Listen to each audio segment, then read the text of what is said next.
Mas nós vamos dar uma pausa agora no acompanhamento da CPI para falar de uma outra matéria relevante que vai à discussão hoje, que é a proposta de reforma tributária a que se refere a mudanças do imposto de renda. Nós estamos em contato agora com o Roberto Justo, que é advogado tributarista do escritório Schwab, Paiva e Justo Advogados. Doutor Roberto, boa tarde.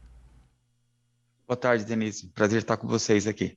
Bom, então, Alberto, foi apresentado um novo parecer do projeto do imposto de renda, que faz mais modificações da proposta. Nós tivemos a proposta original apresentada pelo ministro Paulo Guedes, depois o relator Celso Sabino, que é do PSDB, ele fez alterações porque a repercussão foi muito negativa em todas as etapas, não é? E agora ele está fazendo umas novas mudanças aí em relação ao imposto de renda da pessoa física, né, propondo novas alterações em relação à alíquota e compensando através da redução da contribuição social sobre o lucro líquido para que as empresas tenham de fato alguma redução da carga tributária, porque vem a taxação sobre lucros e dividendos, não é, que vai encarecer, vai aumentar a carga tributária para as empresas. Como é que o senhor vê essas sucessivas mudanças e essa última versão que pode ir à votação? Denise, uma coisa interessante, né? Porque se fala em reforma tributária, e isso não é uma reforma tributária. Isso é um projeto de lei, uma lei ordinária, que, como vocês sabem, a aprovação é simples. Aprovado na Câmara dos Deputados, vai para o Senado, modificado no Senado, volta para a Câmara dos Deputados, depois vai para a sanção do presidente, ou seja, ainda tem muita água para passar embaixo dessa ponte, né? Então, tem alguns aspectos positivos nessa alteração do imposto de renda. Isso não é reforma tributária, como eu disse, ou seja, uma reforma tributária deveria ser muito mais ampla. Eu me formei já faz quase 40 anos e desde lá se fala em reforma tributária, até hoje não existe. Mas tem alguns aspectos positivos que eu acho nessa alteração tributária. É uma coisa que, alguns aspectos que a gente pode chamar de positivos são aquelas arrecadações que vão trazer agora temporariamente, ou seja, está taxando os fundos fechados. Eu acho isso uma coisa bem interessante, porque os fundos fechados são aqueles em que eu postergo a tributação do imposto de renda, não que ele não seja tributado, ele é tributado sim, igual a um fundo aberto, só que ele só é tributado no resgate. Pelo projeto de lei, vai ser tributado também igual aos outros fundos, a alíquota vai ser de 15% em novembro, e para quem resolver antecipar esse pagamento, o governo deu uma colher de chá, reduzindo para 10% o valor da taxação. O governo fala em arrecadação só nisso de 15 bilhões de reais. É uma coisa interessante, eu acho que vale a pena, eu acho que isso deve ser aprovado, é uma coisa boa. Uma outra coisa boa que também eu imagino que seja aprovado é a taxação das empresas do exterior. Hoje, para vocês terem uma ideia, existem mais de 60 mil pessoas físicas que investem no exterior de forma legal.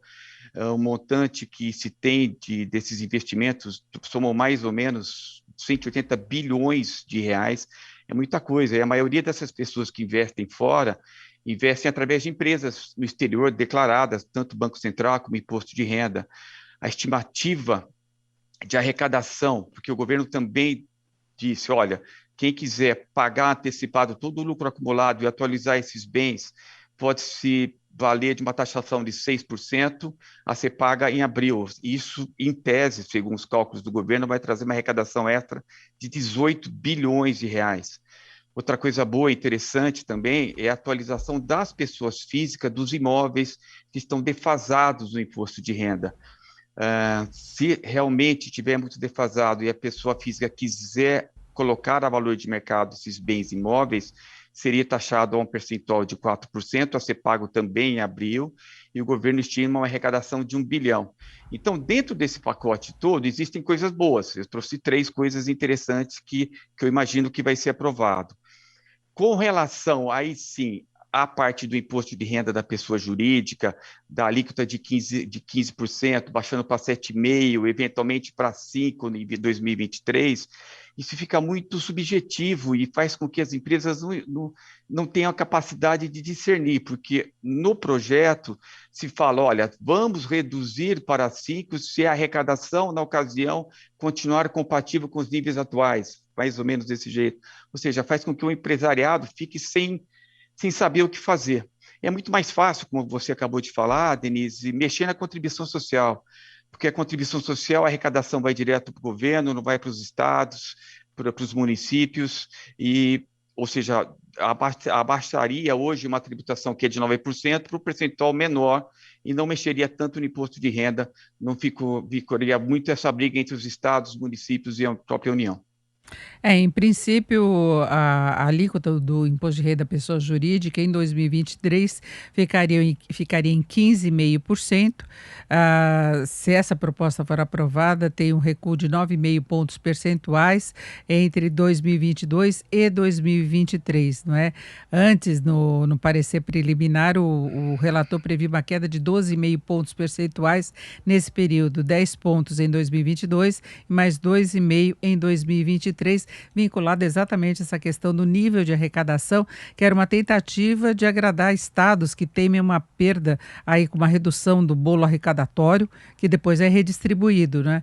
Então havia essa preocupação. Agora, para as empresas fica muito mais complexo você saber exatamente quanto que vai ser a taxação e se imaginava uma reforma tributária que pudesse simplificar o sistema, não é? Exatamente, Denise. Ou seja, isso não é uma reforma tributária, é uma pequenas alterações de imposto de renda. Muita gente se fala, pergunta, puxa, a taxação dos dividendos é justa ou não é justa? Quanto isso vai arrecadar ou não vai arrecadar? Mas lembrando que na maioria dos países existe realmente a taxação dos dividendos.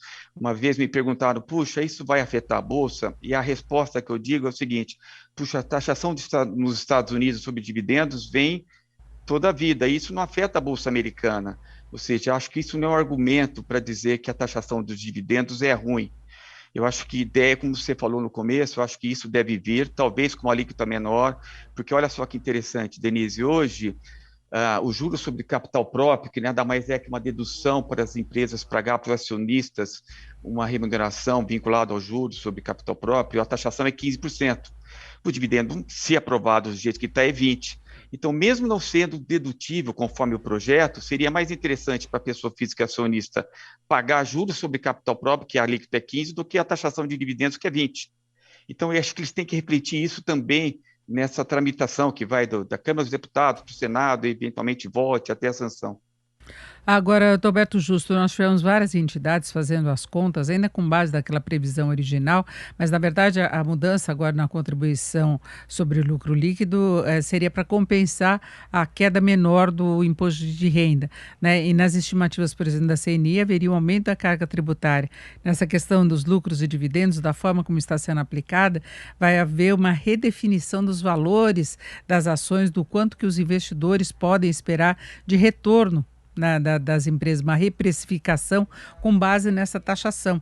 Então, a grande preocupação talvez seja até o momento da economia brasileira, né, em que as empresas estão com dificuldades e a mudança geral de alíquotas poderia levar ao aumento da carga. O senhor não concorda com esse risco?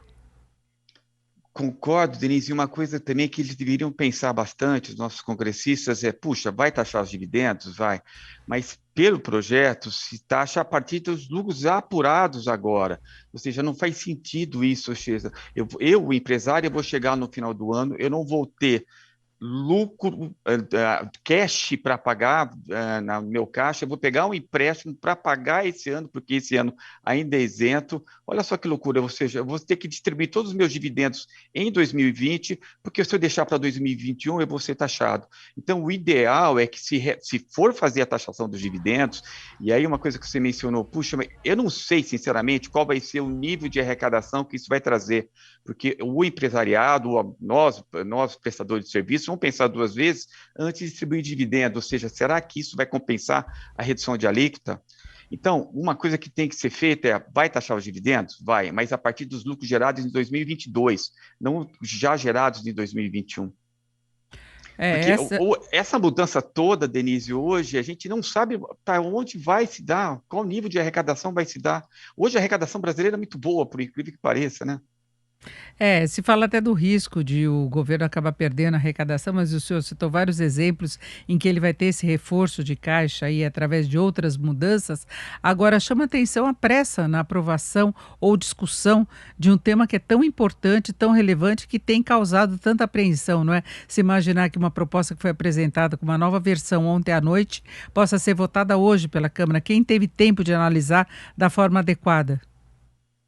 E, Denise, vai ter vários destaques. Se você vai ver, se nessa votação vai ter vários destaques. Algumas coisas eu acho que vão ser aprovadas, como isso que eu falei para vocês no começo, que é uma arrecadação temporária, ou seja, tributo agora, mas não vai ter mais na frente. É uma coisa temporária que eu acho que deve ser feita. Mas não se sabe onde quer chegar com essas mudanças todas. Algumas coisas tem que se fazer, a atualização da tabela progressiva, ótimo, vai beneficiar a classe mais afetada, eu acho ótimo, tem que ser, mas algumas coisas não, taxação de dividendos, tem que ter, talvez não, talvez deixar do jeito que está, os prestadores de serviços, isso a gente não está levando em consideração da aprovação da unificação do PIS e COFINS. Se isso for ser levado adiante, inviabiliza completamente a taxação sobre lucro presumido, que é a maioria das pessoas jurídicas no Brasil. É, então essa incerteza toda que nos repete essa preocupação com a possibilidade de a reforma ser aprovada hoje, claro que pode ter algumas mudanças, mas a falta de tempo de se trabalhar essa matéria, né? De repente, se tem muita urgência nessas mudanças todas, talvez para que elas já possam valer para o ano que vem, reforçando o caixa do governo, a gente não consegue ver o porquê de tanta urgência com essa matéria, né? A gente está ainda em agosto, ainda tem tempo, porque, como a gente falou no começo, é uma lei ordinária mesmo, a alteração de imposto de renda só vale a partir do ano que vem, ou seja, a gente teria tempo para pensar um pouco mais do que está, como você disse, colocar hoje para votação, tendo uma quarta versão ontem à noite, ou seja, é muito rápido. Você vai ver, vai demorar muito tempo ainda, Denise, porque isso vai para o Senado, vai ter muita alteração no Senado, vai voltar para a Câmara, então a gente vai conversar bastante sobre isso ainda. É isso, vamos aguardar que haja bom senso aí nas discussões todas e que saia a melhor mudança tributária possível para todos os lados, né? E reduzindo complexidade, facilitando o sistema. Eu agradeço muito a participação, as análises aqui de Roberto Justo, que é advogado tributarista do escritório Schwab, Paiva e Justo. Roberto Justo, muito obrigada. Uma boa tarde. Denise, obrigado por estar com vocês, muito obrigado.